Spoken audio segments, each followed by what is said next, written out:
Thank you all very much. My name is Gabe Fajuri, and I am the president and owner of Potter & Potter Auctions in Chicago. What is Potter & Potter Auctions? Why am I here? What do I do? And how am I connected to this group?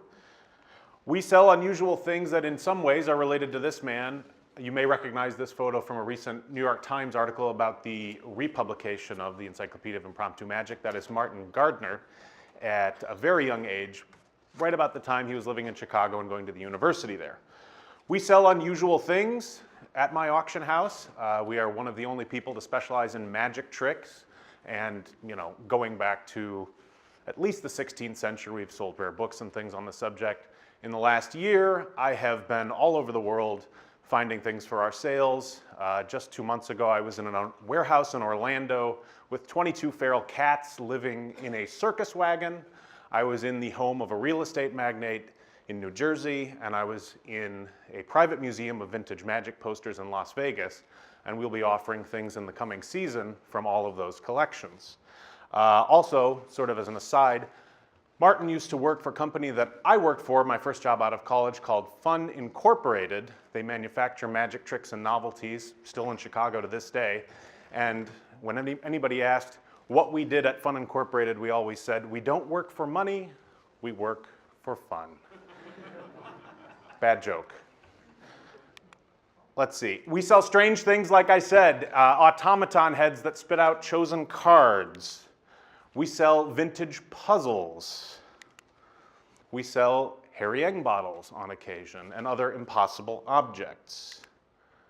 And as I mentioned, vintage posters. We have a huge sale coming up in June of one half of the Nielsen collection of magic posters, everything from original Houdini lithos to unknown magicians. We sell books and antiquarian books. This may be not so old, but a Professor Hoffman classic, Puzzles Old and New.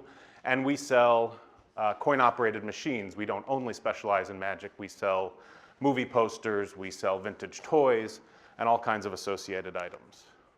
Here's an automaton, a personal favorite made by a gentleman in Paris named Pierre Mayer, who you may know. This is Valerie, and as you crank the handle on the bottom of the device, the umbrella lowers, and her dress changes from red to black when it is raised again. You'll notice on the back of the screen there, the dress hanging in the first photo is black. When her costume changes, it is now red. So it completes the picture. We also sell vintage gambling memorabilia and playing cards. And this is the Nixon Cowell Jones transformation deck of 1811, hand-painted. And in May, we'll be doing an auction of gambling memorabilia that will include dice, so something of great interest to people here. We have poker chips owned by George III and Napoleon. We have cheating devices such as those Jason showed in his talk earlier today. Earlier in this conference. We have spinning tops and other things related to gambling. Crooked roulette wheels. Some of you may remember Ronald Wall, who came to some of these events. In the last 2 gambling sales we've done, we've been offering his rare books and gambling and cheating devices in our auctions. We also offer, as I mentioned, rare books. And here are 2 that may be of interest to some of the people in this room. On recreational mathematics, we have one of Ozanam's works on your left. And a book near and dear to Martin Gardner's heart, The Expert at the Card Table, published in Chicago in 1902.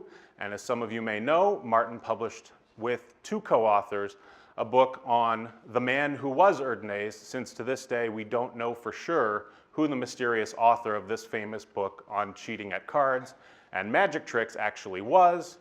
And we have managed to attain a world record price for the first edition of this book, selling it in the last 2 years for $15,600. Where are we going next? Next week, 1 week from today, we are conducting an auction of Houdini memorabilia, some 300 lots, including a manuscript co-authored by H.P. Lovecraft and Houdini, which has been missing for some 70 years. That's coming up 10 a.m. 1 week from today.